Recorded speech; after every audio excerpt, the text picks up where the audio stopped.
At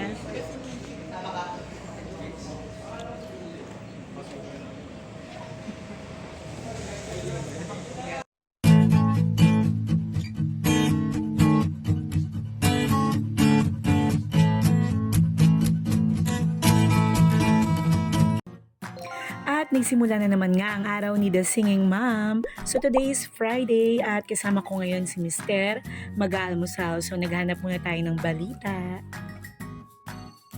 At nagsimula na nga rin pala ang aming masarap na almusal.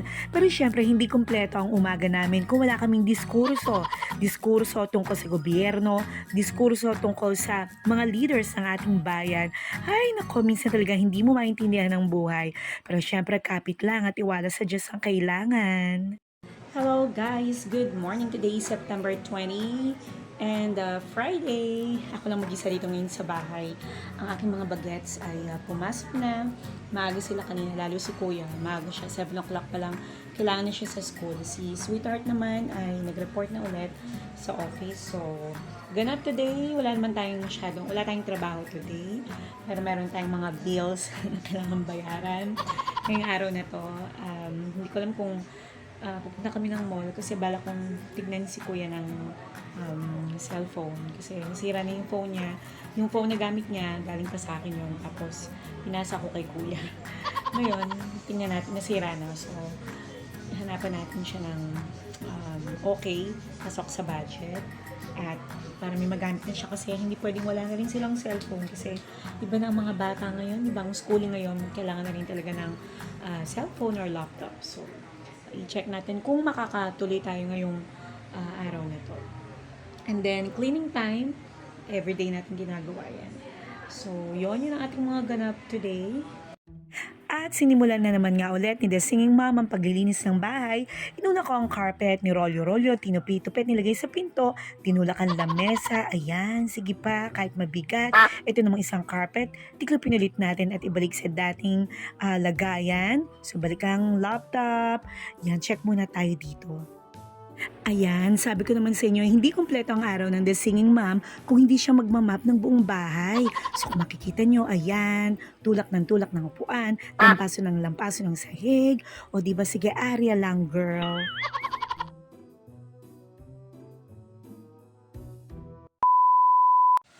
I'm back guys. So, time check tayo, 11 or 12 na pala.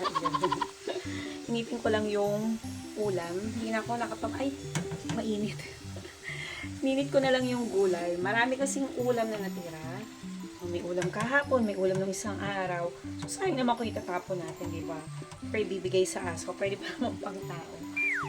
So, si Mother Dear, ay ito na lang ibibigay natin kay Mother. Kasi, bawal siya ngayon ng mga meat, bawal siya ng mga masyadong mamantika. Kaya, sa kanya na lang ito. Kasi meron pa rin ulam na natira kaninang umaga, may spam pa doon. Hindi na naubos. Tapos may tinola pa. Ayan o, diba? Nasa fridge. Nasa ref lahat. Mayroon pang kamote for dessert. Ito ginawa to ni Mr. Ano yan? Nyog. Galing sa kanila yan. Sa probinsya. Tapos meron pa tayong baboy. Ninilagang baboy na. Pwede pang... Ay, hindi. Ano ba daw sa aso? Sa aso ata to. Para ata sa aso yung isa. Mga tira-tirang gulay. Makain ng tao yan. So yan, may saging na kapiraso. Yan. So marami tayong, at may isang balot pa na natira kagabi. Diba si Mr. ay bumili ng balot. Nagano kami. Nanginahin ng balot yan. So ito ay okay na yan, mainit na. Sali na natin para mabigyan natin yung third year. Gutom na siya. Yan, dali na natin ang gulay kay Mother. I-vlog tayo. Ito na ang gulay. Ito na ang gulay nyo. Busog pa ako eh. Gutom na kayo? Sayang eh. Si sister tulog. Yung si Mother Dear. Ha? Meron pa ako dong kapirasong ano eh. Tinola. Inipin. May kamote pa ako. Bumili ako kahapon. Ay, lagyan mo yung lugaw. Ang sarap. Busog na jobs pa ako. Balik. Ay, may kanin kayo? May kanin ako eh. Teka, wait lang. Akala ko ba maghahatid lang ng pagkain si The Singing Mom? Eto, nakikikain na rin ako.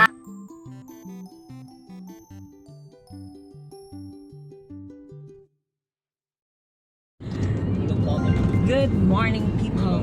Today is Saturday. September 21, time check 7:30. Pupunta tayo ngayon sa church. Our time driver ng dalawang pag-gets. Si Kuya Luis. Ayan, green pa. Okay. Mag-stop na tayo. Merong baptism na magaganap. At ito ay membership sa aming church. Kaya meron kaming baptism. So, 8 o'clock, aalis na sila from church sa isang resort kung saan ginawa yung aming venue para sa parang music ministry workshop ng nakaraang buwan. Malapit lang sa church. Pa kami kumakain, breakfast. Saan pala tayo bibili ng pagkain? Tingnan natin. 7 Huwag na lang. Doon na lang. Gutom ka na ba? Yohan, si Kuya nauna na tsaka si Midge nagbabike. Nagbike. Yohan. Ready na ba kayo? Ready na kayong ilublob? At ayan na nga guys, naglakbay na naman ang The Singing Mom kasama ang kanyang family. So, andito kami ngayon sa kalagitnaan ng highway at sinusuong ang mahabang daan.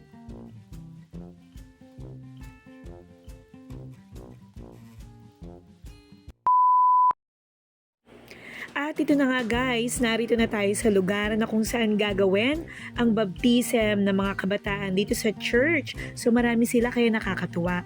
Ito yung panahon na kung saan tinanggap nila ang ating Panginoong Yesus bilang kanilang sariling tagapagligtas. O diba? At syempre, member na rin sila ng local church. So hindi lang naman kabataan ang kasama dito. Merong mga elders ng church, nandito ang pastor. At syempre, ang choir members ay narito rin sa gawaing ito. So pumasok ako dito sa loob ng napakagandang bahay na to. Tulugan pala to. Pero nagre-ready ng mga bata para sa kanilang lubugan or ibabaptize na sila.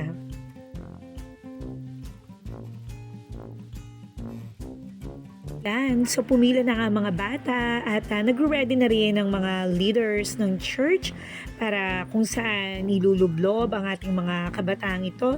O diba napakaraming bata nito na talaga nga namang future leaders ng aming simbahan. Nakakatuwa.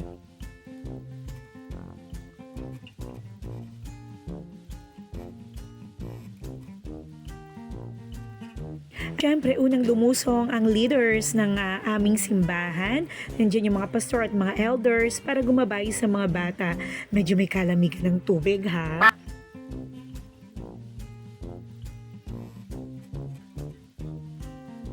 So ito na nga guys, sinimulan na ang baptism. So ito si Bunso, ang una. Sumunod naman si Kuya. Tinanggap na nila ang ating Panginoong Diyos sa kanilang buhay. Nakakatuwa talaga.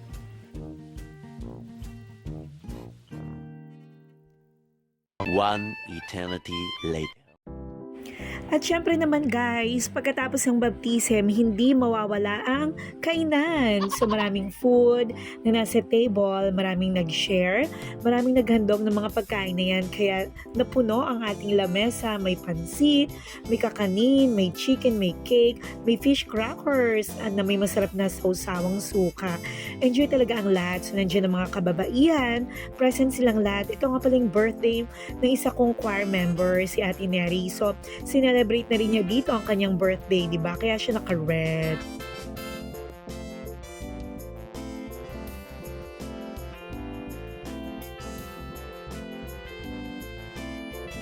At syempre, papaawat ba naman ng mga bata sa totoong lubluban? Hindi mawawala at hindi mo sila mapipigilang lumublob sa swimming pool na ito. So ito na nga guys, hindi to date ha, nandito pa rin tayo sa lugar na kung saan ginaganap ang baptism. Pero kami ay nagmimerienda dito ng pansit na napakasarap at napakalinamnam. Ewan ko ba kung saan nila in-order to. Sarap talaga guys. So sabay kami kumakain ni Mister, di ba? Parang kami nagde-date. Siyempre ang lola nyo, di ba? Pa-cute ng konti. Dada ng supo.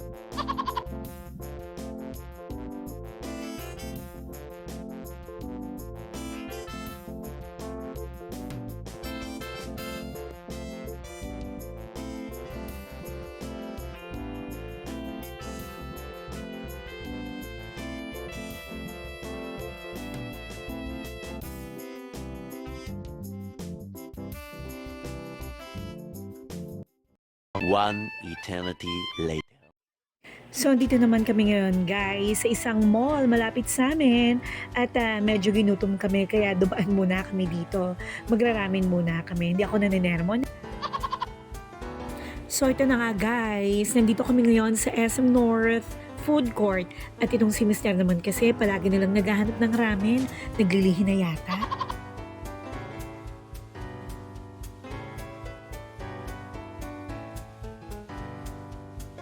So kasama nga din pala namin si Kuya at hindi pa kami sa ibang order. Medyo nasya-shy pa siya kaya ngingiti-ngiti pa siya dyan. Ooh.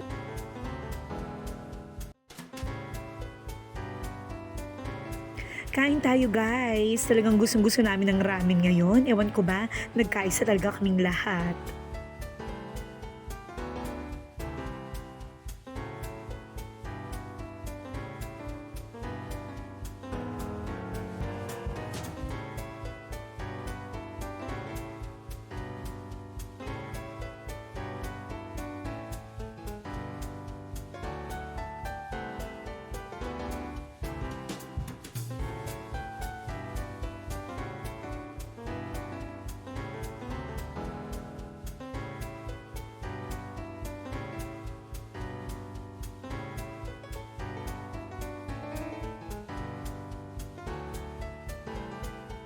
At tapos na naman ang ating 3 araw na pag-vlog guys. Mga araw na punong-puno ng biyaya, mga araw na punong-puno ng surprises, challenges, so iba-iba.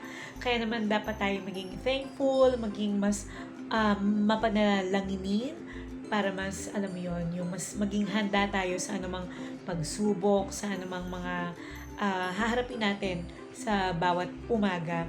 So, happy ang family kasi syempre, kumpleto tayo. Nandito si Sweetheart. Kaya kami palaging sabay kumain, sabay mag-almusal. Kaya, wag nating sayangin yung bawat pagkakataon na magkakasama ang bawat pamilya. No? Para sa mga OFW na nasa ibang bansa, sa mga nanay na nagtatrabaho at patuloy na sumusuporta sa inyo pong pamilya. Salud po sa inyong lahat. Sa mga tatay, ganun din, na very supportive financially. Talagang sinusuportahan nila ang kanilang pamilya. Maibigay lang yung pangangailangan. Salud po sa inyong lahat. Nawa ay patuloy kayong ingatan at dapat nubayin ng ating Panginoong Diyos. See you later.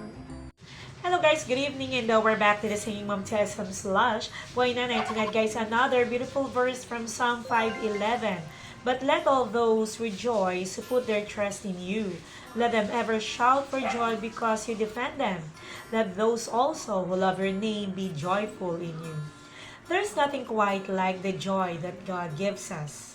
And joy is not a feeling based on what is happening to us and around us. Instead, it is the confident expectation of what God is going to do for us and how much He loves us. Anong ibig sabihin nun? Alam natin that God is going to come through for us no matter what. And He's going to work it out. Tandaan natin, God is bigger than everything. Sabi nga sa Bible, the joy of the Lord is your strength. Kaya naman let's pray and ask God to help us to look for joy in every situation. Psalm 5:11, but let all those rejoice who put their trust in you. Let them ever shout for joy because you defend them. Let those also who love your name be joyful in you. Thank you guys for your time. Thank you for watching the Singing Mom TSM Slush. Buhay Nanay, see you again tomorrow for another day of vlogging. Good night.